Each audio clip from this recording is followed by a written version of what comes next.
So acute digestive issues are a big deal. But more important usually is chronic. So meaning, despite everything I've said about how you need to deal with all these other things, it is true that if you have a chronic, we talked about earlier SIBO or SIFO, you cannot be healthy until you deal with that. The only question is, how do you deal with it?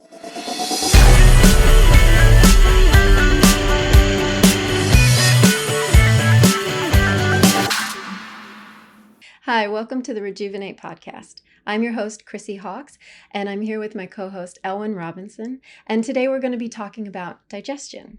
So Elwin, can you please tell me, why did you choose this particular topic that we're going to discuss today? Yeah, for our inaugural episode. Well, it's a very important topic. Almost everyone I meet seems to have issues with their digestion. It's something that I've had issues with most of my life and have recently had a massive amount of improvement with. And when I say recently, I mean the last couple of years. But more than anything, I think it's because, throughout most of history, the oldest systems of healing, like the Ayurveda in India, and also traditional Chinese medicine in China, and in fact the Korean system of ancient medicine as well, have always thought of the digestive system, and especially the intestines, as like the root cause of most disease, if not all disease, right?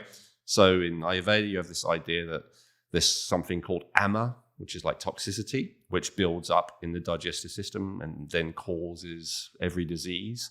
In the Taoist, traditional Chinese medicine system, they talk about the danjian, which is right around the navel, that if it's not healthy is the root cause of most or all disease. And then the Japanese as well talk about the hara as being the center of vitality in the body. So this is really, really important.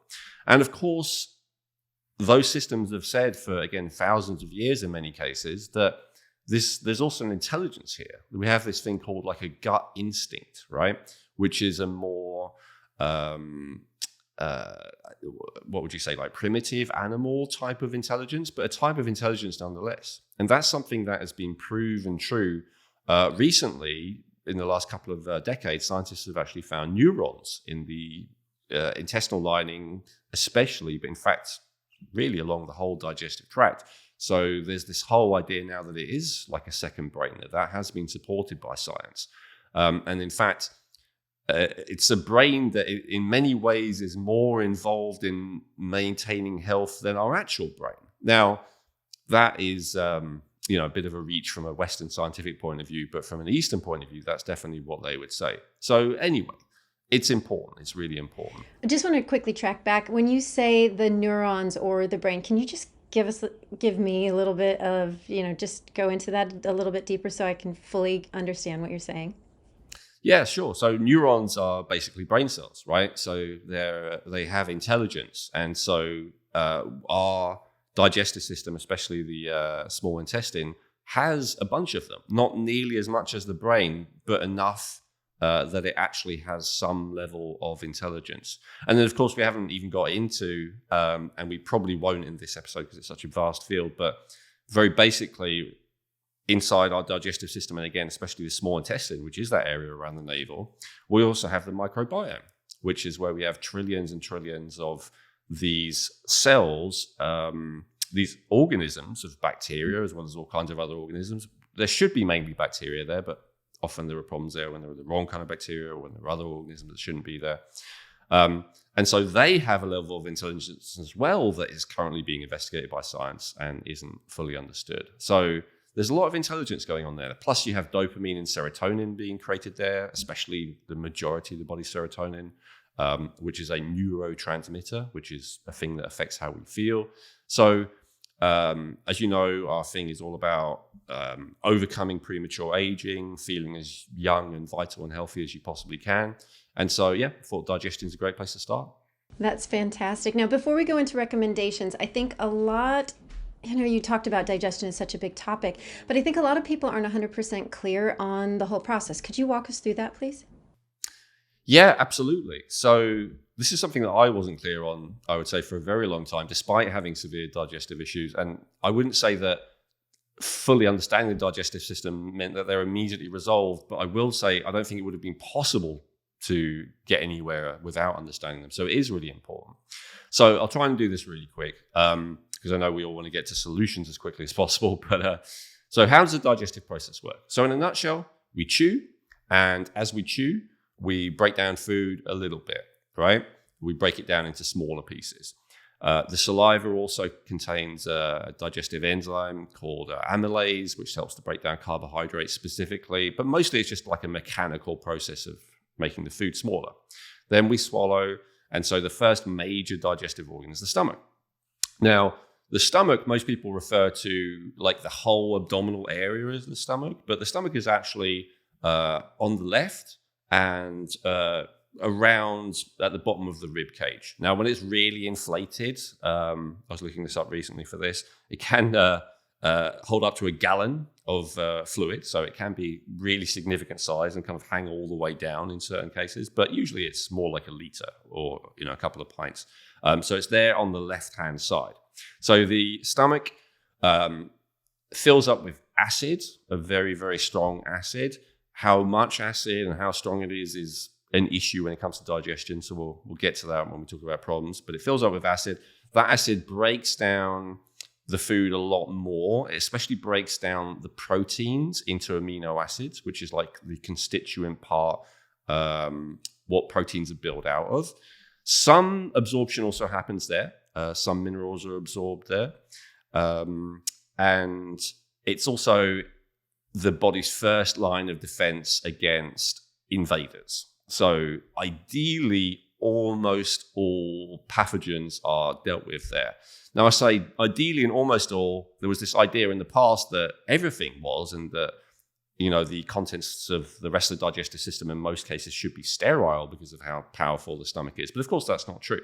And a famous example of that is H. pylori, which many of us may have heard of, which is a bacteria that is able to exist just fine, even under the extremely acidic conditions of stomach acid in the stomach. So, but yeah, it certainly clears out a lot of them. And this is why organisms that have very strong acid, like for instance, dogs, my dog can go out there and eat all kinds of filth and be just fine. And that's because, dogs have that really, really strong stomach acid.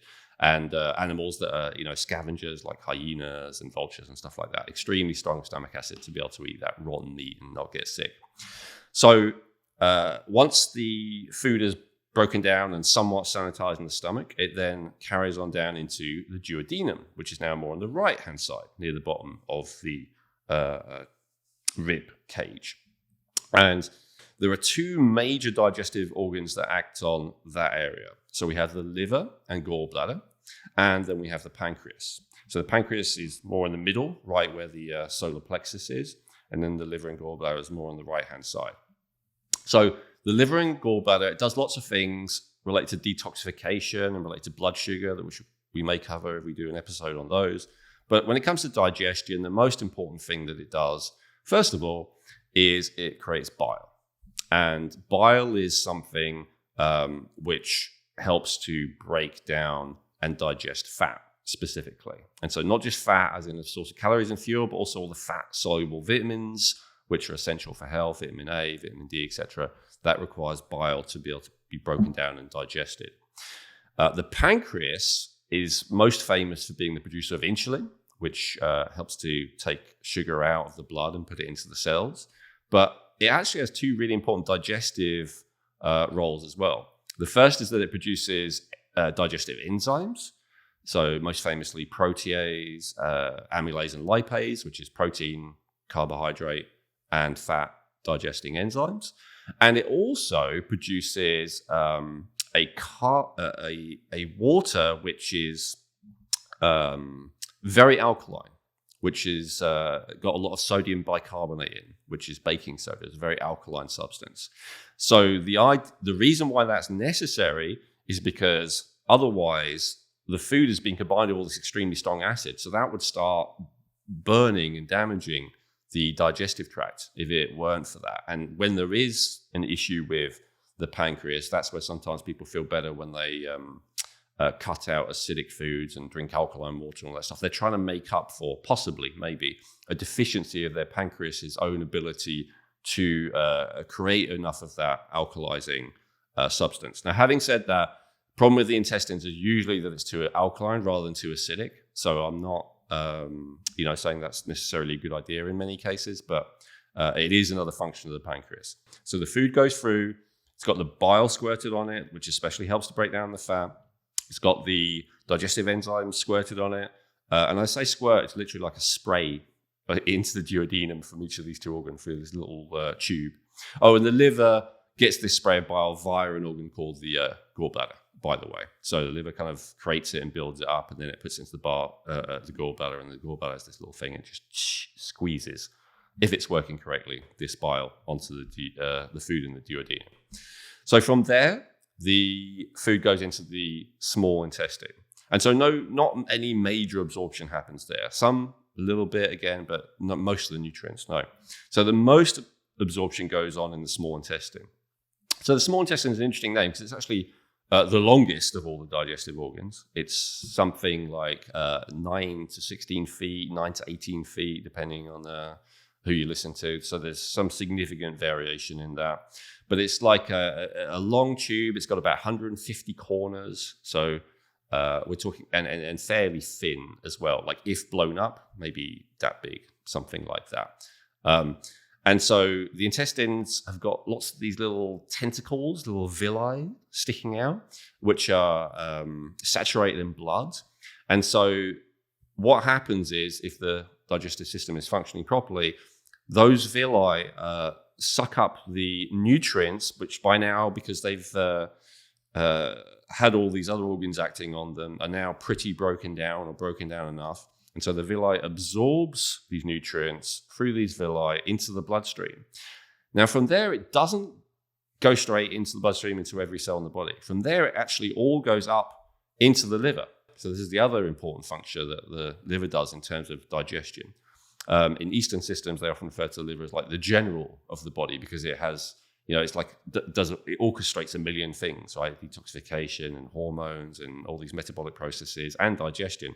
But another thing that it does is it distributes nutrients to everywhere where it needs to go. But it decides, right? What do we hold back in reserve? What do we distribute? How much goes where? That's all done by the liver. So anyway, back to the small intestine. That's the process. And then from there, the food goes into the large intestine via the cecum, which is down on the bottom right-hand side, near your hip on the right-hand side, near the top of your hip on the right-hand side, through the ileocecal valve. And then, so that's a little valve, and that's basically because you want it to be able to go through into the large intestine, but you don't want it to go back in. That's very important. That's also where issues can come with the digestion when that goes wrong. And so the large intestine, the main function of the large intestine from a mainstream point of view is to pull water. So now we've absorbed most of the goodness in the small intestine, hopefully. And so what's left is waste, right? Largely. So that's one of the main things that happens in there. Also, some other nutrients are absorbed through there, some minerals, electrolytes especially, which is why there's often concern when people have chronic diarrhea that they start to get electrolyte depleted because the waste is going out before the large intestine has the chance to pull the electrolytes out that it needs. Electrolytes are like macro minerals. They're the main form of minerals. Now, the other thing that the large intestine does, which is focused on a lot more these days, is it contains a bunch of different bacteria.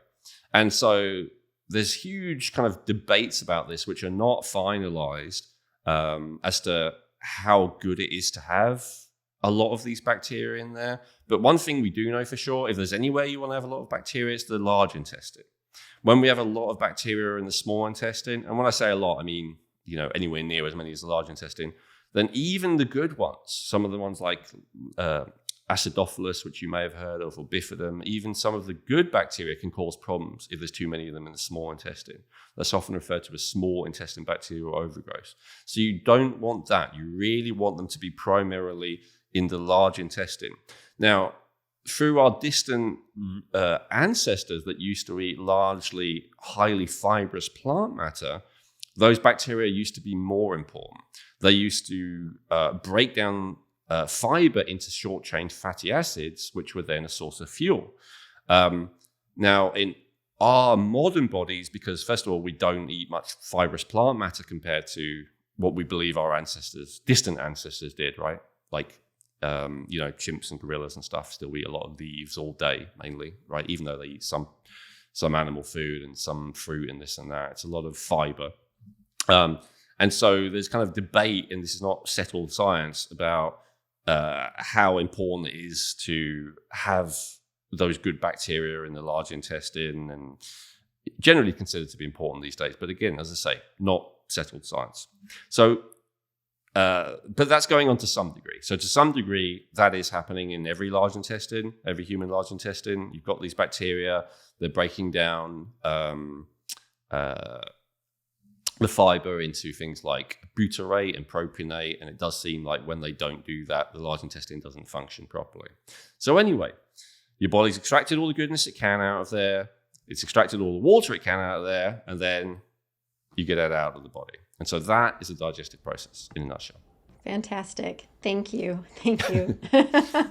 Yeah, so I know that there's a lot with digestion these days. And within this regard, what are the different ways that the digestive process could go wrong? Yeah, it's a good question. And there's a lot. That's a very complex process. And I think this is one of the reasons why it's considered by, as I said, many ancient systems to be the root cause of most disease or all disease, because there is a lot of different ways it can go wrong. So if we can start from, I'll describe the actual problems that people experience first, and then we'll go into like what the causes of those are, I would say. So in terms of the stomach, the person can have indigestion, acid reflux, gas even can be an issue potentially that can cause distension and pain, although it's not serious. And then of course, potentially they can even get peptic ulcers. I've got a good friend who suffered from those, which can be very serious, but especially if they start bleeding, it can be, life-threatening. So within that peptic ulcer, is that, forgive me, is that too much acid, or what's happening within that? What's building up to get it to the point of that? That's a great question. And it's something, this brings up like a really important point, actually, I forgot to make earlier, which is this. There's a lot of science when it comes to a living organic process that is not finalized. Now, some scientists and some doctors act like it is, but there's actually a lot that isn't clear about a living human process, as opposed to, once someone's died and we can just dissect them and weigh this and look at that and all the rest of it. There's a lot about the living digestive process that isn't 100% clear. So in the case of ulcers, in like the 80s and I believe the 90s, they used to think that the major cause of it was just stress, right? So it was almost like we don't really know, but it seems to correlate with stress thing. Then they discovered H. pylori, which was a huge medical breakthrough, scientific breakthrough at the time, because it was a bacteria that could survive at, pH 1, and it was believed that that wasn't even possible. And then from there, H. pylori was blamed. And sure enough, this seems like a reasonable idea, because stomach acids are way less common now than they used to be.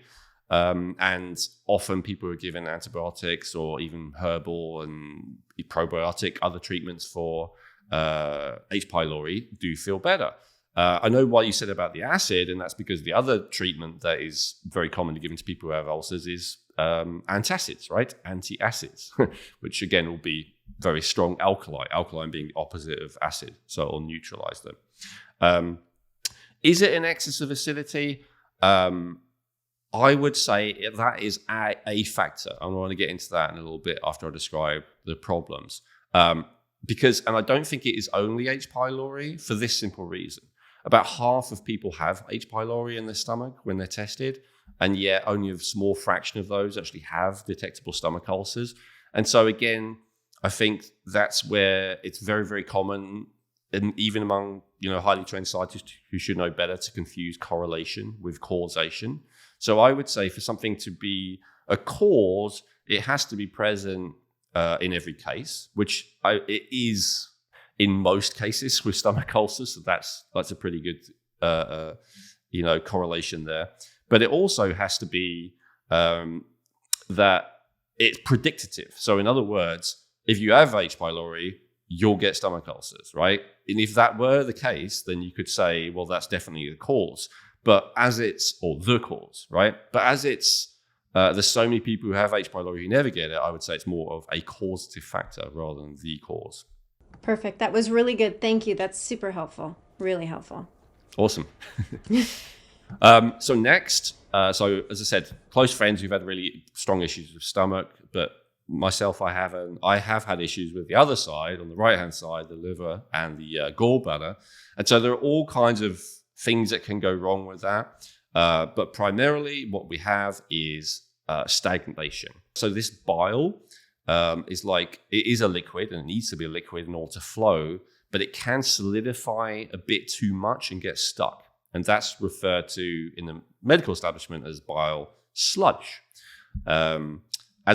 which is differentiated from gallstones or liver stones, which are hard calcium lumps, which are hard, like you wouldn't be able to crush them with your fingers, which are they are the same material as what is found in kidney stones as well.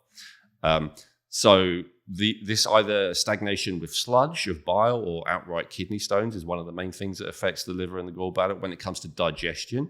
And this is basically because as it starts to sludge up, technical term, and not get through as well, that's when there's not enough bile to digest properly. And that's where a lot of things can go wrong. Because the bile, I didn't really cover this because the stomach is the main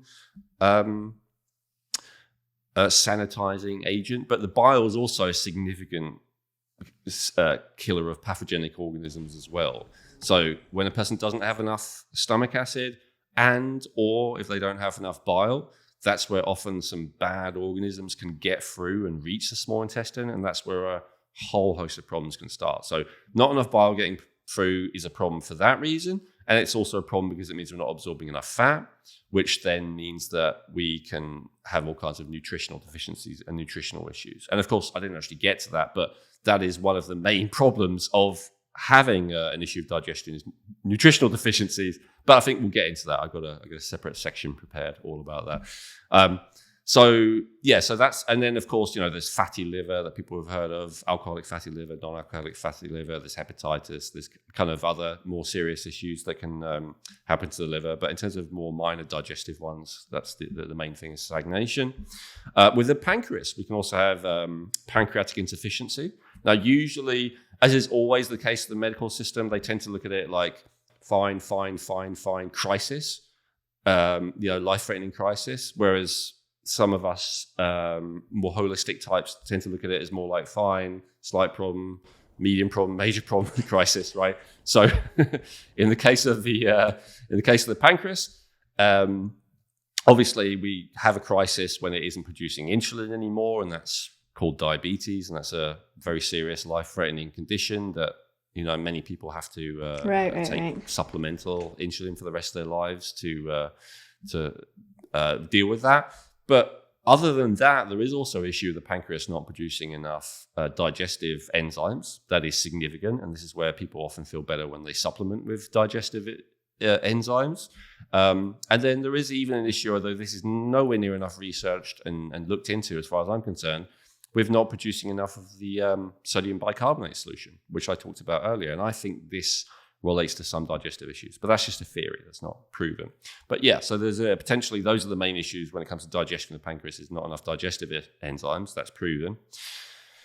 Now, when it comes to the intestines itself, so, very popular these days is gut inflammation as a concept, right? And so what is gut inflammation? Well, with that, we can almost say, what is inflammation? That's a major topic we should probably cover in a separate episode when we talk about the immune system.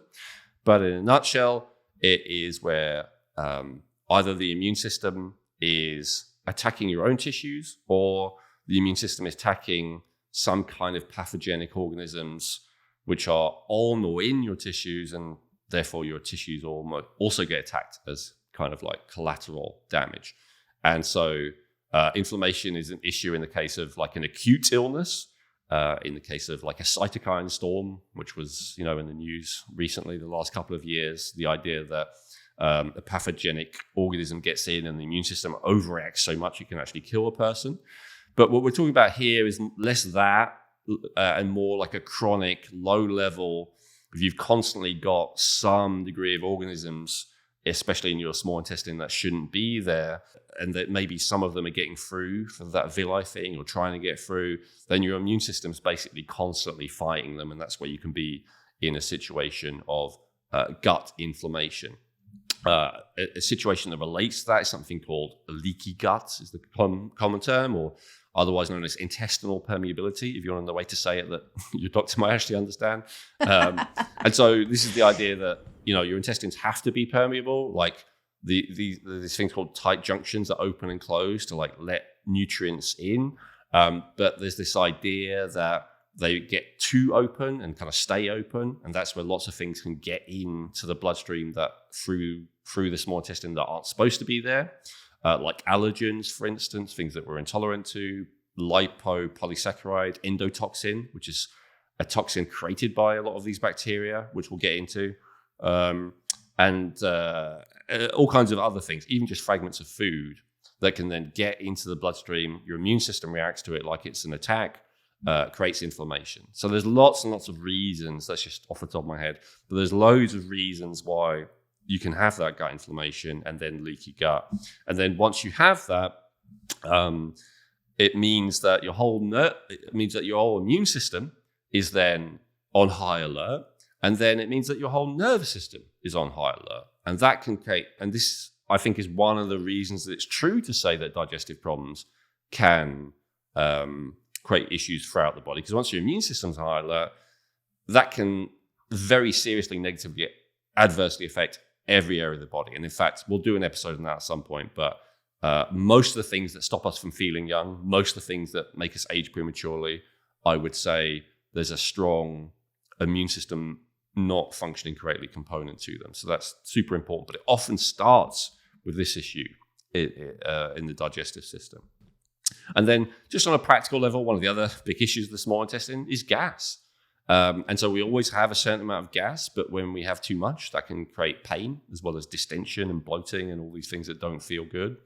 And then there's actually diseases. So there's diseases like irritable bowel, inflammatory bowel disease, there's colitis, and then, I don't know if this is classed as disease, I think so, like just hemorrhoids, right? So all of these are issues of the intestines. Obviously, hemorrhoids is, all the ones I just listed are considered to be large intestine dominant, but from what I've seen, irritable bowel, inflammatory bowel disease, these are things that definitely can affect the small intestine as well, especially if a person has the thing I mentioned earlier, SIBO, which stands for small intestine bacterial overgrowth, or SIFO, which is small intestine fungal overgrowth. So either of those, if you have an overgrowth, especially if it's chronic, of bacteria that shouldn't be there, and really there shouldn't be that many of any bacteria in the small intestine, like we talked about, or an overgrowth of fungus like candida, then again, it puts the immune system in high alert, creates inflammation, creates increased intestinal permeability, it creates all kinds of issues.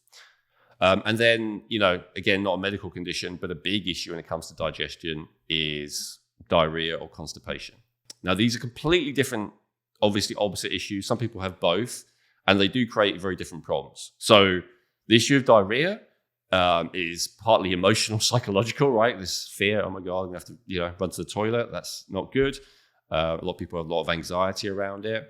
And on a practical level, it means that they're often losing nutrients before they have a chance to absorb them. Now, constipation, this is less focused on because it's less embarrassing. But from my perspective, it's actually often more problematic and troublesome. And that's because, as I've just described, the digestive system, it's kind of like plumbing. It's kind of like a tubing system, right? And when you have even a partial blockage, because it's not a full blockage necessarily, right? Like eventually something will get through. But when you have a partial blockage, or when you even have a full blockage for, as little as a few days or a week or something like that, what it means is that especially if you already have any of the problems I just said, they magnify, right? Because when you get a buildup of waste in the large intestine, then you get a buildup of bacteria. That means that then there's more likely to be inflammation throughout the whole intestine, not just the large intestine, which means that then your immune system's going to react more poorly to any organisms that are in your small intestine. So it's a really difficult situation. It's a nightmare. And then the last issue when it comes to digestion I really want to focus on, which I've not heard anyone talk about outside of Korea, but I know you're familiar with it, Krissy, is this concept of different people having different digestive systems. So it wasn't easy for me to find data about this, but I'll give you an example. So looking up the liver, so for men, the reference range for how big a liver is between 970 and 1,860 grams. For women, it's even broader. It's 600 to 1,770 grams, 1,770 grams. So for a woman, a liver, the smallest liver in a reference range is 3 times smaller than the biggest liver in reference range. So that's a big variation, right? Yeah. And I couldn't find it when I was looking this up for this episode, but I thought that with the stomach, it was an even larger variation. I thought it was like a 5 times variation. So feel free to fact check me in the comments about that if you've got any research that actually backs that up or says something different. But there's a big variation in these organs. And that's only the size of the organs. That's literally, again, that thing that when someone dies, they do the autopsy, cut out the organ, slap it on a scale. How much does it weigh?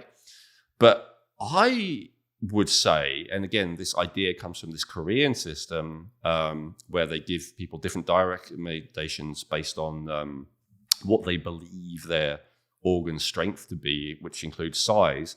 But I'd say more than size, it's the ability to create these fluids. So back to that stomach acid thing.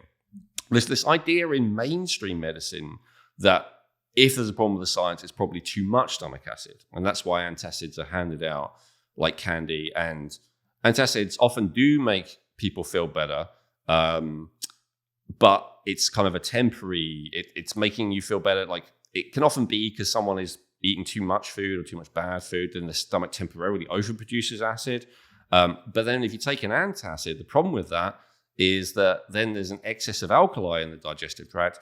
And guess what type of organisms like there to be an excess of alkali in the digestive tract? Bad bacteria, and especially fungus. Right. So it can often make you feel better in the short term, but create more of a problem in the long term. That's the challenge with it. Anyway, so that's the stomach acid thing. Now, in the alternative kind of holistic, functional medicine, naturopath kind of world, they actually believe the opposite, that most of the time the problem is that the person does not have enough stomach acid. And they often recommend that they supplement with stomach acid, like literally betaine HCl is a popular supplement, or, this is where apple cider vinegar is recommended, lemon juice, all the rest of it. And you could be either, and it could vary depending on the situation. But there's this idea that constitutionally, like innately, genetically, some people have a stronger liver and which produces more bile and some less, and some people have a stronger stomach that produces more stomach acid and some less. And so this is a significant factor. And so a way to test the stomach acid that's traditionally given, like by naturopaths and stuff, is on an empty stomach, first of all, try drinking a pint of water with just a little bit of alkali in, maybe like 1/4 teaspoon of baking soda, and see if your stomach feels better. And then, another time, try drinking it with juice, say half a lemon in, or a tablespoon of apple cider vinegar, and see if your stomach feels better. Especially if you do that test several times and you consistently every time feel better with one and worse with the other, that could be an indication. However, it's not guaranteed, because if you have a stomach ulcer and you take like an acid on an empty stomach, you're going to feel worse, even if possibly you underproduce stomach acid. So there's a flaw in that test, but it could give you some indication at least about what's going on in terms of that. A better education, I think, and I wish we could do this exactly, but it's actually genetics, So a lot of the issues I just gave, we do test for with genetic insights, like gut inflammation, gallstones, peptic ulcers, stuff like that. So if you have, we'll have to do an episode another time about what all the genetic stuff means. But in a nutshell, if you have a very, very strong risk score for that, and you have issues with that particular organ, there's a reasonable chance that you do actually have, an issue where you maybe overproduce stomach acid in the case of peptic ulcers, or maybe underproduce bile in the case of gallstones. There is a case to be made for that. So that's significant as well. The reason I bring this up is because obviously with that Korean system, they, give specific dietary recommendations, right? So they would say someone with strong stomach acid is more like a dog. They, again, can eat, a lot more particular high protein foods, and they can eat like foods that are maybe not as sanitary and still feel okay. And also dogs have an insatiable appetite, right? Like they just eat and eat and eat and eat. And this is when you have a strong stomach acid, you have a strong appetite. That's one of the other. Again, unless it's so strong it's caused an ulcer, and then that can affect your appetite. So there's always these caveats. But generally, that's a good indicator as well that you have a strong stomach acid, that you have maybe an excess of stomach acid. And so, whereas if someone overproduces or produces a lot of bile, they would say that your digestive system is more like a cat or a feline. And so in that case, you do better with fatty foods. Like my dog can go down the road and literally eat shit, from all kinds of animals and be totally fine. But if she eats like too much like fatty food, right, then suddenly she's got a tummy upset, right? So that's because she's got strong stomach acid, but she doesn't have strong liver that's producing loads and loads of bile to deal with that fat. And so, in fact, it will, often give animals diarrhea when they have that, when they have too much fat. They don't have enough bile to deal with it. The bile does get in there and irritates the intestines, and then the food moves out too quickly. So, so these are things that, as I said, I wish there was more research on. I hope at some point we can offer a genetic test that just says you've got a strong stomach that produces lots of acid or whatever. We're not there yet, but we've got these kind of clues in among other tests, like which indicate your risk score for various issues with this organs. So that's the best we can do so far. Sounds like a little bit of a minefield and sometimes a bit of trial and error in this massive guessing game, because I know that as well, like there's a lot out there, eat right for your type or what your blood type is, and then these are the different foods. So that leads me to this next question then. Wouldn't the perfect diet just fix it all? It's a good question. When it comes to digestion, I wish. I'm going to go through some of the other factors, but I wish it were that easy. For some people it is. And when it is, I'm very, very happy for them. If you're listening to this and, when all I did is, I ate apple cider vinegar before every meal, or I just ate a vegan diet, or I just ate a carnivore diet, or I just ate a paleo diet, and whatever it may be, and all my problems went away. Fantastic. Good for you. But yeah, I would say that there are. So let's look at the genetic factors. So I talk more about speculative genetic factors there because they're kind of interesting to me. But let's look at some of the ones that we are able to measure and give you very concrete results for genetic insights that will be able to help. And other companies do this as well. Obviously, Genetic Insights is mine. I can reference it. I know it and trust it. But there are plenty of other companies as well. Should you want to use someone else, or should you maybe you already have used someone else, but you didn't know how to interpret the results. So an interesting one to me, so there's three main sources of fuel, right? Fuel being calories. There's actually four. The fourth one's alcohol, but I don't include that. I don't count that. So let's ignore that. That's not a source of, shouldn't be a source of fuel, even if you have it occasionally. So there's three main sources of fuel. There's protein, fat, and carbohydrate, right? Now, the amount that you have of each of those is very important and is what a lot of those diets are based on, right? So sure, a lot of them are based on eating less processed food and less unnatural food and less food with chemicals in, which is generally a great idea, right? Eating more organic food. But if you look at the main conflicts, like an alkaline food diet, high fat, low protein and carbs. If we look at a keto diet, high fat, medium protein, low carbs. If we look at like a fruitarian diet, high carbs, low protein, low fat. If we look at referencing the macros, is that right? You have the micronutrients and the macros. Sorry, and the percentages of what your intake is going to be, correct? Exactly. Yeah, that's like one of the main things. Other than like everyone agrees who's into diets, you should eat more natural, less processed food, right? So the thing that they're all arguing about is, but what, right? And a lot of it is based on those macros. And so, and the great thing is, from my point of view, and I've absolutely found this to be so helpful for myself and then with a lot of friends, family and clients, is understanding what we have a genetic predisposition to being able to tolerate better or worse, Now, genetics isn't everything. Obviously, lifestyle can make a difference. So an example of this is you might have a result that says you can handle and should have a lot of your calories come from fat. But if your gallbladder is blocked with that sludge we're talking about, and you're only releasing a trickle of bile rather than a full cupful like you should be, then you're not going to do well eating a lot of fat. So these genetic tendencies are not everything, but they're a good starting place. So carbohydrates are interesting. So in the genetic insights test for that, there's 3 categories. You can be a hunter-gatherer, you can be a farmer, or in between. And so what does this mean? It means that our ability to handle carbohydrates really are different based on our genetics. Now, is that because the pancreas is stronger in some than others? Again, I have to speculate about that, right? But, of course, I would speculate that, but that's not been proven yet. So, if you are a hunter-gatherer type, you really don't do well with any carbohydrates. Now, let me qualify that. If you're young, you can tend to get away with anything in a lot of cases, right? If you have generally strong genetics. But generally, you can have issues with carbohydrates a lot sooner. Your risk for carbohydrate-related illnesses, let's say that carefully, is a lot higher if you don't have that genetic basic capacity to process and handle carbohydrates. And so this is the idea that, throughout most of our history as a human species, as long as humans existed, we didn't have access to many carbohydrates. Then depending on the area of the world, 10, 20, 30, 40,000 years ago, we started to do agriculture where we could start to grow stuff, especially grains.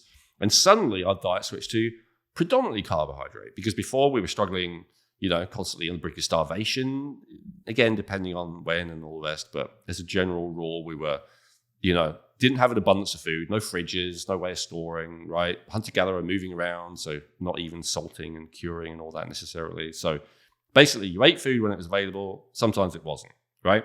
Then we had agriculture. We stayed in one place, grew our food. Most of what we grew was carbohydrates.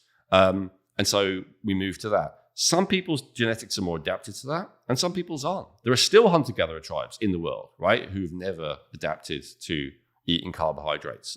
Famously, the people who were indigenous to Americas there were not as many natural carbohydrates, and so they have more issues with carbohydrates, right? And especially the Inuits, is that the right word? The people who live in the Arctic kind of area, they have a diet of vast, majority of the calories come from protein and fat, right?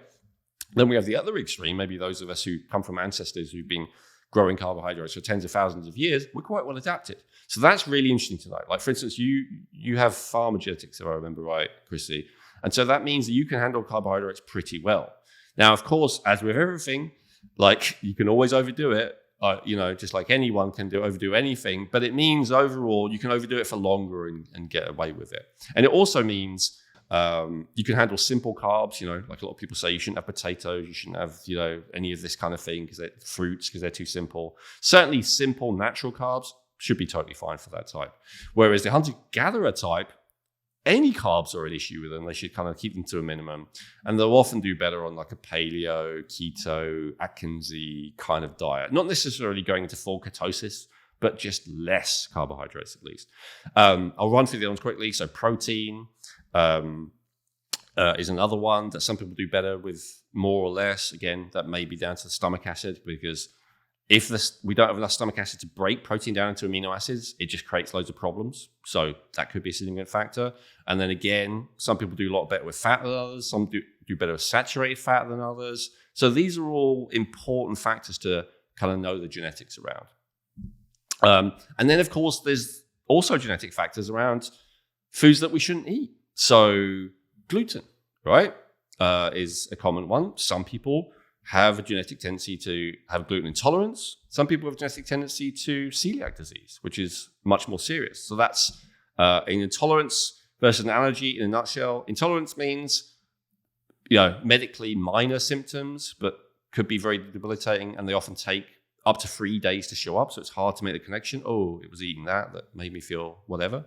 Whereas an allergy is, you get the symptoms very soon, usually within a few minutes, and it's very serious, potentially even life-threatening. So both of them matter, though, right? There's dairy intolerance and lactose intolerance. The difference between those is lactose is the sugar in dairy, and then what's often called dairy intolerance is the protein in dairy. So we could have an issue with either of those. Could be egg, could be soy, nuts. There's all kinds of food allergies, right? And then there's like whole classes of food. So there's lectin, which Dr. Gundry has made famous over the last few years. Lectin is the proteins in a lot of different plant foods, especially seeds, things that plants use to reproduce themselves. And the idea being plants don't really want to be eaten. They especially don't want you to eat their seeds, their way of reproducing. And so they produce these chemicals which mean that you eat less of them, basically, called lectins. That's the simple explanation. Dr. Gundry does a great job of explaining it well.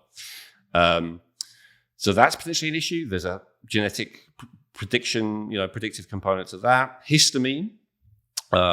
You may have heard of histamine as like antihistamine. So histamine is one of the things actually that makes you produce more stomach acid. So it can increase appetite, but it also relates to stress. Histamine increases stress. So histamine basically increases the immune system's inflammatory response, and that's why people take antihistamines to calm that down. But a lot of foods contain histamine, especially fermented foods, with not just sauerkraut and all that kind of thing, but cheese and salami and all that kind of stuff contains substantial amounts of histamine. So some people who have an issue with histamine, they can't eat any of that, or if they do, they don't feel great.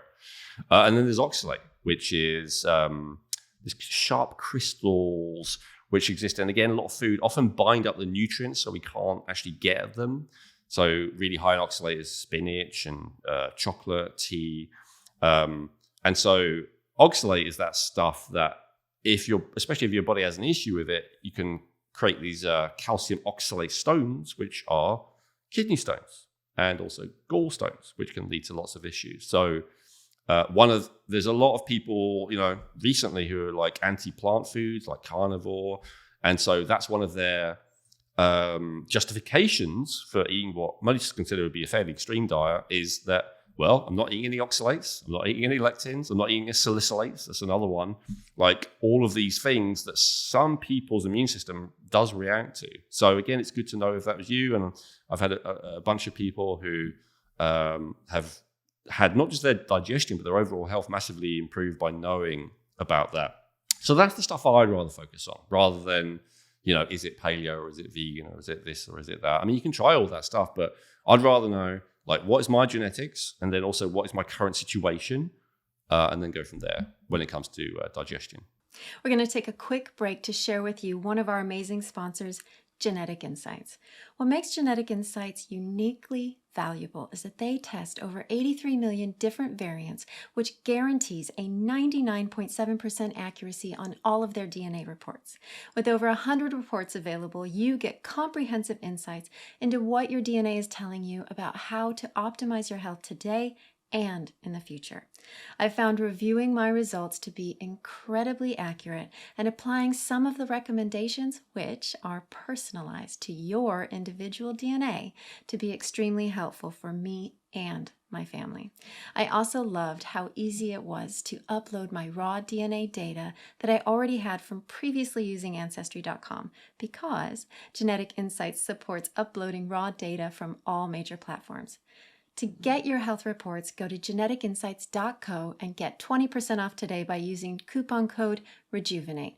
Remember that supporting our sponsors supports our podcast, which allows us to keep sharing this important information with you free of cost. So, go get your Genetic Insights health reports by going to geneticinsights.co and use coupon code Rejuvenate for 20% off today. No, that's really good, because you touched on a really big point, which would be those intolerances or those allergies, because there are certain things that I guess we shouldn't be eating for our for the sake of our digestion. So, but how do we test for those? What can we do about it? How do we find out? Yeah, it's a good question. Well, in some cases it's remove, and in some cases it's just minimize, right? Depending on what it is. The ones I just listed, like oxalate and histamine and salicylates, my understanding is it's actually less of an immune reaction and more that your body can't like detoxify it to break it down. And so in that case, usually it's not a case of absolutely removing it all. It's just about reducing it significantly. If something is a genuine allergen to you, then you really, you would be better off removing it. Yeah, how do you find out? So like I said, like a really cheap, easy way to start off with is to get a genetic package, because for, less than $100, they'll tell you like about all of this stuff, right? Like what your tendencies are towards it. Now, it's not a guarantee again, but I found it to be extremely helpful, right? So that's one way of going about it.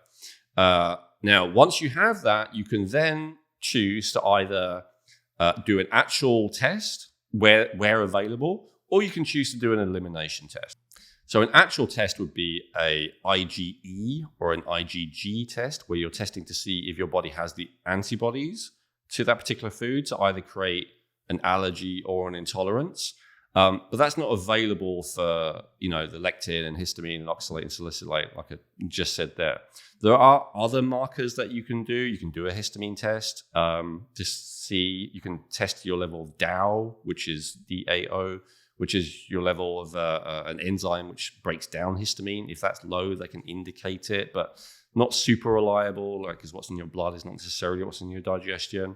With oxalate, you can see if there's high levels in the urine, possibly in the blood, I'm not sure. But so there's different things that you can do, but often expensive, often even then not 100% reliable. So what's often recommended, especially if you're on a budget, is to just do an elimination test. So this is really down, but a lot of people are just like, just do an elimination test, Elwin? Oh my God, live without, whatever, right? So then it's a choice. Okay.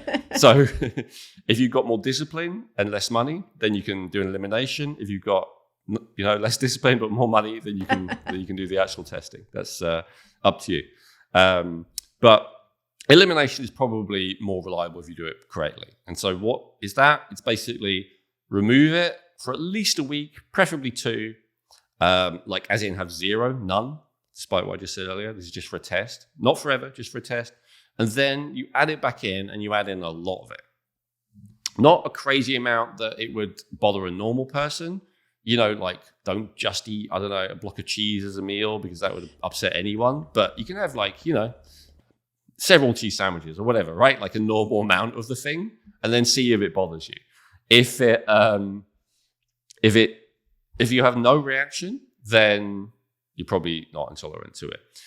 Now, again, I always have to give caveats. There is an issue with this, which is psychosomatic, right? Like after building it up for 2 weeks and you're like, oh my God, I'm afraid I'm going to have a reaction. Maybe you'll have a reaction and you don't actually have an issue. You create it with your own mind. So I can't help you to get around that. All I would say is what you could do is assume that you have the intolerance, stop it for 2 to 3 months, do everything that I talk about in terms of improving digestion, improving your immune system, improving your stress, everything everyone else recommends that you want to listen to, and then try adding it in again. And then maybe it won't bother you anymore. And then you'll never know whether the first reaction was it or psychosomatic, or whether you had a general intolerance, which is now resolved. But who cares, right? As long as you can eat the food again and feel great, that's all good. So that's the usual way testing. Yeah, so you're looking for the data. That's one of the things for me that tries to take that worry out of it. And just looking for the data. That's what I'm going for. I just want to track back into, because I was thinking about when we were talking about the allergy versus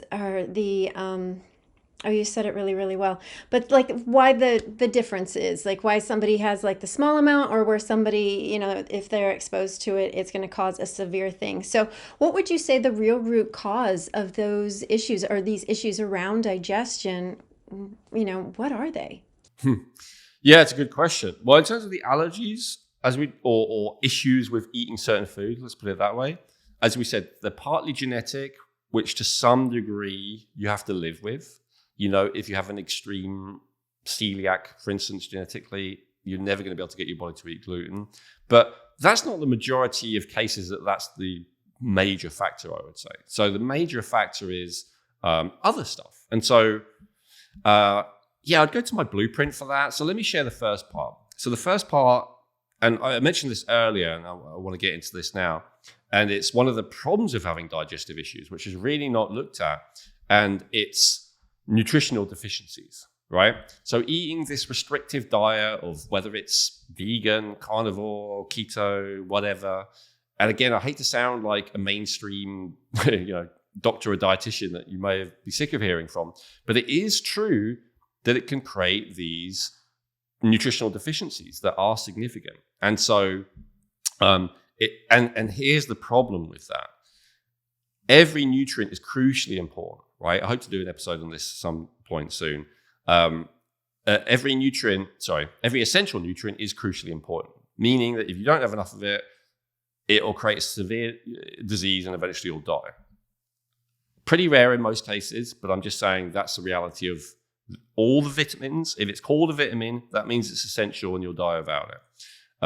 All the minerals which are classed as essential, there are quite a few, right? Amino acids, there are 8 of them specifically that are absolutely essential. There are essential fats. Like, you need enough of all of those nutrients. And then there are also conditionally essential nutrients as well, which, again, maybe we'll get into another time. But when you don't have enough of them, it creates all kinds of problems throughout the body, but it also creates digestive problems, right? So often the issue that I found is when a person, and I'm definitely an example of this, when a person consistently eats a restrictive diet because they have digestive issues, then they slowly but surely build up these these nutritional deficiencies. And then the nutritional deficiencies perpetuate the digestive problem. First of all, because of a lack of nourishment for the nervous system, and the nervous system is ultimately what controls the digestive system. And second of all, because of a lack of nourishment for the immune system. And as we just talked about, when the immune system is misaligned, when it is over-inflammatory, when it is overly reactive, then that's also going to mean you keep having digestive systems. So this is the catch-22. I find that with people, often when they have these digestive problems, maybe they eat differently, maybe they do some kind of detoxification thing, maybe they do some kind of pathogenic organism treatment thing, which we'll get into. Maybe, right? Maybe they do antibiotics, maybe they take olive leaf and echinacea and golden seal and whatever, right? All of these kind of things. Maybe they do something to try and treat the underlying pathogenic organisms. But with all of these things, what is not addressed is the nutritional deficiencies, which were almost certainly caused by having long-term digestive issues, and definitely will continue to mean that it's possible to have a healthy digestive system. So I would consider this a root cause, even though in our modern society, it's often not a root cause and it's often not the first thing that goes wrong, but it's one of the causes that unless you address it and resolve it, you'll never get things to be right once they've gone wrong. And so the most common things that I see with people with digestive issues is low magnesium. This is super important because magnesium is important for hundreds of crucial processes in the body, 300 enzymatic processes. But on a practical level, magnesium helps you to relax, helps the muscles to relax, and it helps peristalsis. It helps for things to move through the digestive system at an appropriate rate. And so when we're lacking magnesium, or not lacking, but when we're lacking an optimal amount of magnesium, when we have not clinical deficiency, not so severe that a doctor would say, oh my God, but not an optimal amount, then things start to suffer like the nervous system, like the digestive system. And so that's really common. Omega-3 deficiency, often, doctors do focus on that. And this is definitely partly a dietary issue, of course. A lot of us don't eat enough omega-3s. Most of us don't eat much seafood, which is generally where we're finding high-quality omega-3s. But again, if you have a digestive issue, if you're not producing enough bile, then that's more of an issue than just if you're consuming enough of it. B vitamins are super, super important. B1, B2, B3, B6, B9, B12, B7 even, at minimum, all of them. If you're lacking any of them, the digestive system might not work properly. I got really deeply into this. Just with B1, for example, I read a 500-page book by a great doctor called Dr. Derek Lonsdale that basically showed that B1 deficiency, thiamine deficiency, extreme thiamine deficiency is referred to as beriberi, which is like a whole story in itself. I'll go do that in another episode. But in a nutshell, all kinds of digestive issues could be as simple as a lack of B1. And B1 deficiency was so common like 100 years ago with a similar-ish diet than we have now, but everything was organic back then, and yet still, it's so common. And because it was so common, they made it like mandatory to fortify cereals with B1. So whenever you buy wheat, anything with wheat in, right? But bread, pizza, whatever, pastries, all the rest of it, it's all fortified with B1 to make sure we have enough. But here's the thing. A lot of people on a healthy diet, eating paleo, eating keto, eating vegan, whatever, they don't eat any grains. So they don't eat anything fortified with B1. And then the more stress you have, the more you use up your B1, the more sugar and carbohydrates you eat, the more you use up the B1, the more stress you have, So you can easily end up in a situation with all of these. And again, you're lacking any of those B vitamins, your digestive system is not going to work optimally. Then there's the minerals. So, iron deficiency is so common and so damaging that even medical doctors often test for it. That's how severe and important it is. Can you talk a little bit about the iron deficiency? Like what could potentially be causing that iron deficiency and what those knock-on effects would be? Because that is big. Yeah, sure. I mean, this is going to make me unpopular in certain quarters if I wasn't ready, but let's talk about the core, what the problem is first. So iron is essential for many different things, but fundamentally it's essential for having oxygen in the blood and then transporting oxygen, from the blood into the cells where it is the building block for energy, ATP. So a lack of it is often referred to as anemia. There's a few different types of anemia, but the most common type of anemia, the straight anemia, is purely down to iron deficiency. So basically, lack of energy, when there's not enough oxygen and there's not enough blood flow, like blood is how nutrients get to everywhere and also how waste get from everywhere. And then oxygen is the most important building block of energy in the body. So when you don't have that, that's why it's such a serious condition. As I say, it's the only nutrient that most medical doctors test for. Sometimes they test for B12 as well and folate. So yeah, very, very serious. What causes it? So it definitely could be a digestive issue. This is why I'm bringing it up, right? If you're having the exact right amount in your diet, but your body's digestion is really compromised for any of the reasons that we've listed earlier, then that means you're not getting enough in. Just because you're putting it in your mouth does not mean enough to get into your cells, right? There's a whole process in between that. So I've talked about the whole process of, getting it into the bloodstream and even getting it from the bloodstream into the cells. There is a process for that as well, and it requires various nutrients. And if you don't like magnesium, like B vitamins that we just talked about, and if you don't have enough of those nutrients, not enough is getting where it needs to go. And that's when you get all kinds of issues. Another thing that could cause anemia or issues with lack of iron is lack of copper. You need enough copper to be able to absorb the iron, right? So that's another nutrient that is under-focused on, I would say, when it comes to energy and anemia, and important for huge amounts of things. And then zinc is the other mineral that I see that often gets depleted. And zinc is required to make stomach acid. So this can often be a catch-22 situation as well. Although that's hardly doing zinc justice. It's responsible actually for as many enzymatic processes almost as magnesium. So hugely important for all kinds of systems in the body. And then lastly, D3 and K2. I'll just give a shout out to again. And again, actually that's so important that these days some doctors test for it. D3 anyway.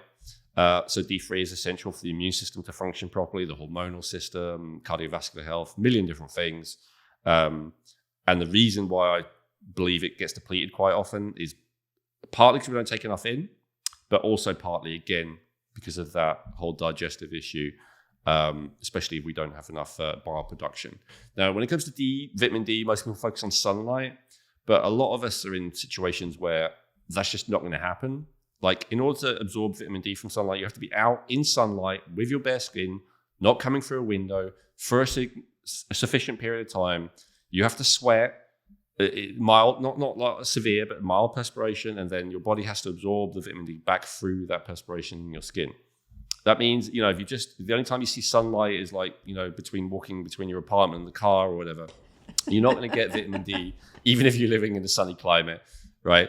So a lot of it is digestion based. And again, I often see it low with people with digestive issues. No, those are really, really good points with all of that. And going back to, what you were mentioning about what doctors actually do test for, there are certain ones that they do call out, like you just mentioned.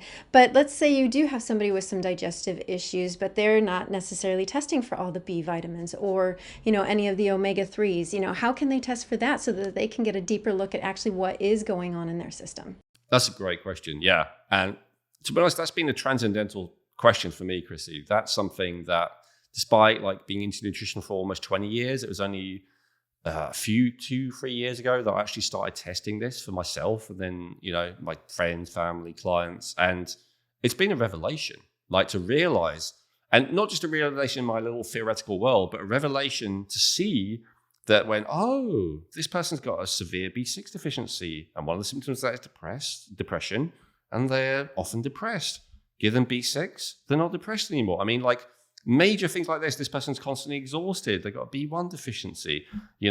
This person's constantly got memory issues. They've got omega-3 deficiency, whatever it may be, right? These real world clinical, I guess they call it, examples where even when a person is taking a lot, in food, or even when a person is supplementing, in the case of B6, right, the person was supplementing I can't remember, 20 milligrams a day or something like that. And they had a severe deficiency, according to this particular test. Now, again, a medical doctor would question the veracity of that test.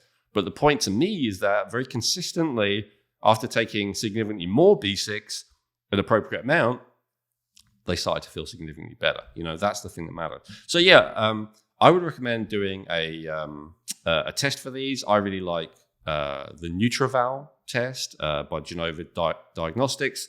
They'll give you a readout of all of the main nutrients, with a couple of exceptions. They don't do iron because your medical doctor should do that. They don't do iodine because it seems like no one does. It's very difficult to test for it, even though it's an important nutrient. But they test for the majority of it. Also amino acids, essential fats, and give really good recommendations. You should be having this much of this, this much of this, this much of this. Here's some food sources you can get it from. If you can't get them from there, then supplement recommendation. So that's really good. Even though I do, I offer our version of genetic testing, which obviously I would say is the best. I'm not a believer in supplementing based purely on genetic testing results. I wish I could say I was, because then I could sell you something, but I just don't find it to be accurate. I find that if you want to get the optimal amount of nutrients, genetic test, again, can give you a clue, maybe what to test for if you have a limited budget, but you need to actually do blood or the NutriVal's kind of combination of blood and urine testing, urine testing. There's some critics of, nutritional testing, and they're not wholly wrong that it's not 100% reliable, but no medical test is 100% reliable, right? It's still a very good indicator. Not in the medical test 100% reliable, right? Some of them might be 99.99, so I don't want people getting upset with me, but these are very, very helpful indicators in many cases. My experience is they don't always get it right when they tell you that you have enough, but they pretty much always get it right when they tell you that you don't have enough. And this is because the trickiness of, it doesn't really matter how much nutrient you take in. It also doesn't matter how much is in your blood, really. What matters is how much is in your actual cell. And so testing the cellular level of a lot of these nutrients is tricky. There is another company, which I won't recommend because I found the customer service to be atrocious, which claims to do that intracellular testing. Possibly they do it really well, but I won't shout them out for that reason. I would never want someone else to have that experience, but there are not a lot, right? And so a lot of the case, like the NutriVal, they're actually testing metabolites. So for instance, like the vitamin B12, that's an issue where often it's very serious if you have an actual deficiency of B12, which is why some medical doctors do test for it. But you can have a normal amount in your blood and still have a deficiency. And so in that case, for instance, they test something called methylmalonic acid, which is a metabolite in your urine that if there is a suboptimal level of that, then that can tell us, oh, that's caused by B12 deficiency. So it's like an indirect thing. Well, that's really good. Thank you for that. Because I do believe, I mean, when I started working with you and I did my NutriVal test, it was very insightful. It caught up some things that my regular test for my doctor, the iron deficiency, the B12 deficiency, vitamin D deficiency, but there were other things in that test that really opened up my eyes to what I needed to be doing more of, or what I could be giving my body that could help it. So that was very eye-opening. And I'm also the kind of person where I like to look, I want to look, because I want to make sure that the things I'm doing are having an impact. And you were not doing that badly, right? You just wanted to Exactly. optimize and, reduce any premature aging as much as possible, but it still made a difference enough that you could feel it, right? Oh, definitely. For sure. For sure. Now I'm like, I'm feeling much better. Hello. I'm feeling so much better. It's really, really good. So what are some of the more causes that you've come across or that you want to share more with us about? Well, there's the obvious stuff, so I won't spend too long on it, but lifestyle causes, right? So overeating, eating too often, eating late at night can be an issue for some people, although for some people it's necessary. Eating too frequently. So I know this is recommended a lot of the time when people have blood sugar issues that they need to eat like every 2 hours or something. But this really puts a strain on the digestive system, or just snacking throughout the day, grazing throughout the day. I remember, one person I recommended not to snack throughout the day and to eat regular set meals, which I still recommend. They said to me, well, look at the birds outside. They're snacking throughout the day. And I said, yeah, okay, but a shark eats once every 3 months. You're not a bird and you're not a shark. Human beings with a human digestive system, you're better off eating, I won't tell you how many meals a day, but meals, right? Not eating throughout the day from a digestive point of view. Eating unconsciously or eating while stressed. So I think we're going to do stress in the next episode. So I will zip past that topic, but it's really, really crucial just when you eat to do it in a relaxed way. And so all this techniques and stuff that we'll talk about in the next episode to reduce stress, I strongly recommend that you do those before you eat. Now, again, I realize not all of us have a huge amount of time for such things, but even if it's for a minute or two, it's better than not doing it. And then as much as possible, if you have digestive issues, again, it's not really a luxury to relax, to make sure you stay relaxed at least a little while during eating, and in fact, even after you eat, while the food is still in your stomach specifically. For whatever reason, after about 2 hours, it's largely moved out of your stomach and into your duodenum and small intestine if your digestion is functioning reasonably optimally. And so then, you can get into more stressful activity again. But if you're constantly scheduling to do something extremely stressful as soon as you've eaten, it's going to create digestive issues in all but the strongest, hardiest digestions. Lack of movement is another big lifestyle thing. So almost all of us have it these days, right? But I would challenge you, if you're like all day walking around, picking stuff up, moving stuff, maybe a bit of running, jumping, climbing, see how much digestive issues you have then. It's going to be less, right? Now, maybe it won't happen in just a day for you. Maybe it takes a little bit longer than that, but it's a huge factor. Now, most of us can't do that, of course, be active all day because of our jobs and our energy level maybe and other factors. But again, if you are sedentary all day and you have digestive issues, I mean, it's not inevitable because there will be some people who are sedentary all day who don't have digestive issues. But if you're sedentary all day and you have a genetic high-risk tendency to digestive issues, like that's one of the areas where you tend to get problems, then it's an issue. And that relates to stress and chronic tension, right? Movement is a way of discharging tension, discharging stress in the body. Even lack of sleep, for similar reasons. If you're not sleeping enough, then your body's in a catch-up state. Your nervous system's not functioning optimally. If you already have digestive issues, it will make them worse. There are a bunch of other stuff, like lack of sunlight first thing in the morning, all kinds of like positive things you could do for yourself, breathing exercises, but we'll talk about that next episode. Another thing is hormonal causes. So again, I want to do an episode on this, so we won't go into it hugely, but if you are hypo or hyperthyroid, then it's and again you have a tendency to digestive issues as opposed to other issues, then you will not completely resolve the digestive issues until you resolve the thyroid issues. This is because the thyroid controls the amount of energy production of every cell of your body, which is the fuel for every cell of your body, and especially your nervous system. So especially with hypothyroid, which is the vast majority of issues with thyroid. And again, I'm not necessarily talking about a medical issue that your doctor would acknowledge. I'm talking about an issue that a doctor who specializes in making optimal would acknowledge. So if you have a less than optimal level of thyroid hormone, or in fact a more than optimal level of thyroid hormone, but especially less, that means that your digestive system is likely to be sluggish, you're likely to have constipation, and we already talked about all the issues around that. There's also an issue of hypo or hyperadrenal, which we'll cover more. In fact, we'll cover both of these when we talk about stress, because thyroid and adrenals are both crucial when it comes to stress. But yeah, if your adrenal glands are overactive or in fact underactive, then that will make digestive issues impossible to resolve. So that has to be addressed.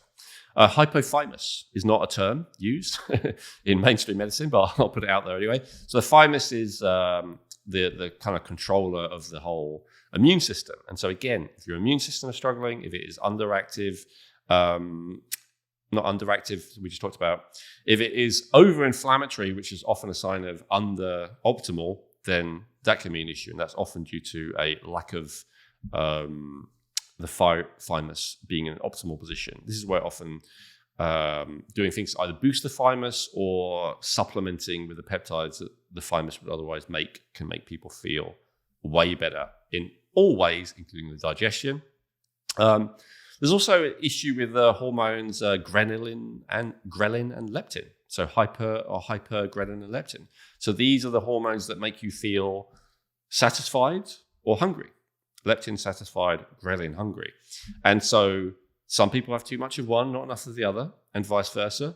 Obviously, when it comes to losing weight, which is such a huge focus in our modern society, a lot of people talk about increasing leptin and reducing ghrelin to stop them overeating. And this can help with, if the reason you have digestive issues is because you overeat, then that can be helpful.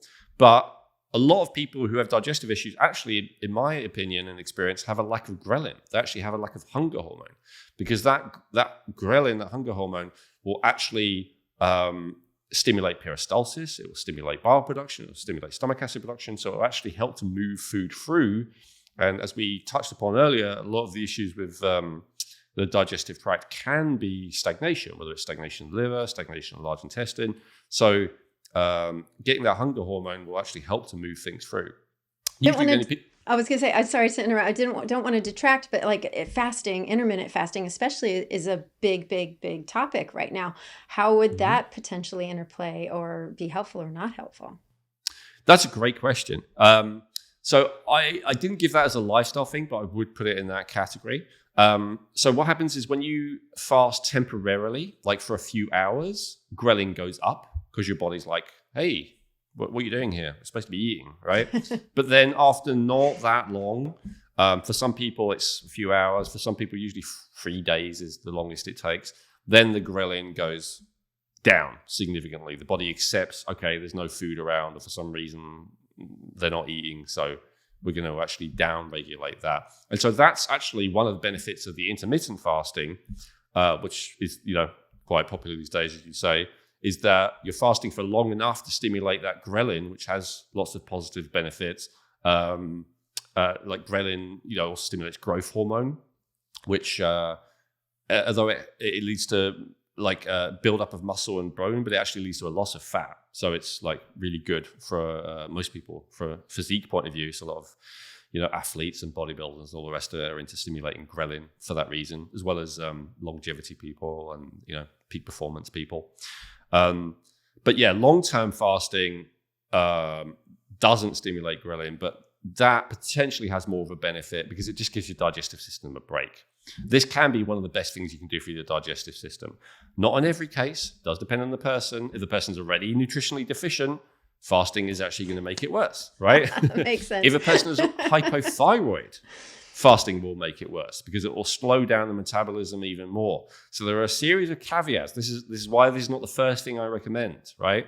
But in a certain context, if there isn't an issue of hypothyroid, if there isn't an issue of hypoadrenal, if there isn't an issue of nutritional deficiencies, or if that's being dealt with, then fasting just gives the whole system a break, gets your body a chance to kind of deal with that backlog, digestive system, so it can be awesome.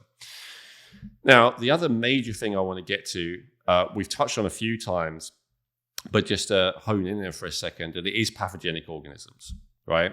So a lot of the time, digestive issues actually start with some kind of acute pathogenic organism attack, right? So some kind of stomach bug, maybe some kind of parasite if you've traveled, some kind of viral infection even, some kind of, fungus tends to be more chronic, but something comes in, creates chaos in the system, in the digestive system. The immune system then deals with it, right? So the immediate vomiting and diarrhea and all the rest of it goes away. But you're left in a kind of chronic inflammatory state, and if everything's already not optimal in there, that's where it often tips a person over from being okay to suddenly having these digestive issues. So acute digestive issues are a big deal, but more important usually is chronic. So meaning, despite everything I've said about how you need to deal with all these other things, it is true that if you have a chronic, we talked about earlier SIBO or SIFO, you cannot be healthy until you deal with that. The only question is, how do you deal with it and how important is it? Some people would just say, take antibiotics, right? And depending on what it is, or occasionally even antifungals, although that's rarer. And there are some antibiotics that are actually quite good for some bacteria, like rifaximin is an expensive antibiotic, but very effective for dealing with certain pathogenic bacteria which cause problems, and good in the sense that 99% of it is not absorbed, so it basically stays in the digestive tract. There's a whole argument, again, that it used to be believed, it's better for the digestive tract to be as sanitized as possible, as low in all organisms as possible. Now it's believed, you want to have a good, healthy microbiome. Neither of these is settled to me. I'm still quite open to the possibility that we're just better off with less organisms in our system overall. And one of the reasons for that is endotoxin. So a lot of bacteria, even not good bacteria, but even like okay bacteria, like the ones that are considered to be neutral, they still create a lot of endotoxin, also known as lipopolysaccharide, which is a highly toxic substance. And so this is the main argument for actually you want to have a minimal amount of bacteria in your digestive tract, because then it's less endotoxin. When I was looking up things that have been proven to help longevity, there's actually not a lot of them. And one of them was activated charcoal. I was interested to see. And when I looked into it, the reason is because activated charcoal mops up endotoxin very, very effectively. Activated charcoal is the thing given when you have any kind of intestinal poisoning in hospital. It's a very effective thing. It's something that if you have any kind of SIBO or SIFO, you probably should be using on a regular basis until that's resolved. If you have any kind of food poisoning, I would recommend having it around for that.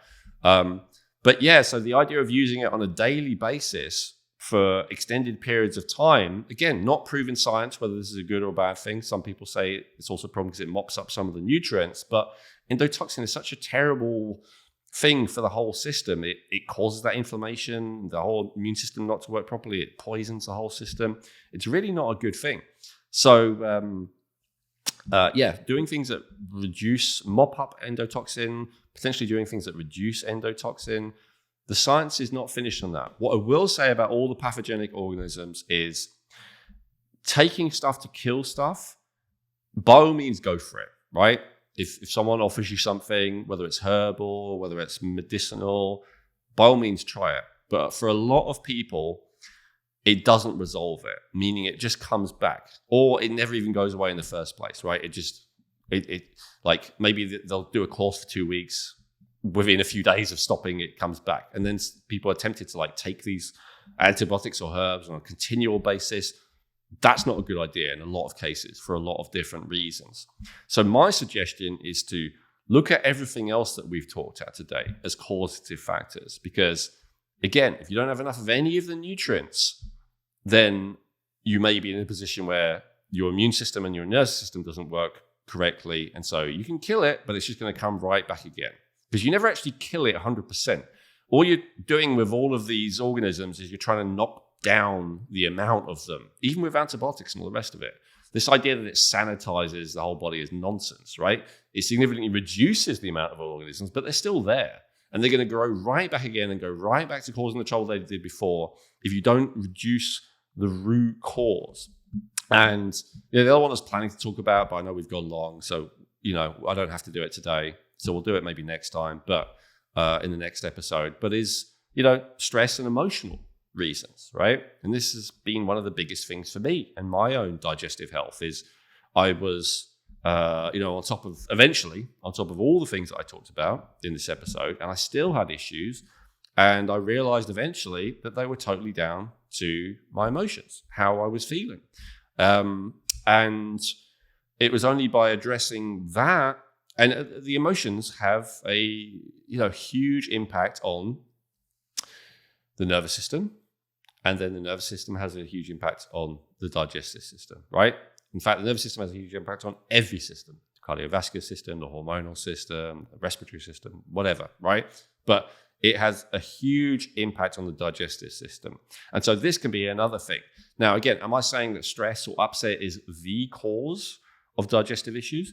Not necessarily, right? Because there might be some people who are just stressed and it doesn't create whatever for them. It doesn't make them constipated. It doesn't give them diarrhea. It doesn't give them this. It doesn't give them indigestion, whatever. But it's such a major factor that, again, if it's not addressed and resolved, that can be a situation where nothing gets better. And there is absolutely evidence to show that the impact of our emotions on especially our immune system, right? And this is why a lot of the time, when we can get ourselves in a really good state emotionally, a lot of these issues go away. And conversely, when we get ourselves in an upset state again emotionally, not that you should never have a negative feeling, right? Not that you should never be angry or afraid or whatever. But if we're in a state where our normal state of consciousness is upset, where that's how we feel on a regular everyday basis, or even if we just have an extreme upset, right? Something terrible happens, that's where these digestive issues can come right back again, because they, not the cause, but such an important causative factor that ignoring it means that nothing else gets better. And again, because of the impact of emotions on our adrenal system, our thyroid system, our immune system, our nervous system, which I've talked about how all of those are crucial for digestion. So yeah, we'll talk about that more in the next episode. Wonderful, Elwin. No, that's really good. I mean, one of the things that definitely stood out to me before when we were just talking really essentially about the digestive system and the issues, was that the impact that the nervous system has on the digestive system, but not just that, but our whole system. And then the knock-on effect that creates. So, I'd like to look, deeply more into that for sure. Before we close, is there any final thoughts or anything else that you want to share? Yeah, just, that I'm obviously not the final arbiter of any of this. I'm sharing what I've learned and found to be effective so far. But I would really appreciate if you're not already, if you could go to YouTube and leave me a comment. You can either, a question. If you have any questions about anything I've asked, I'll do my best to answer them. Or if you want to teach me anything, right? If there's anything I've missed, if there's anything that you want to add to the conversation, I'd love to hear it, right? I would really like this to be a way for us to master these topics together rather than it only being me. So see this as me getting the ball rolling rather than the final say. So yeah, love to hear your comments.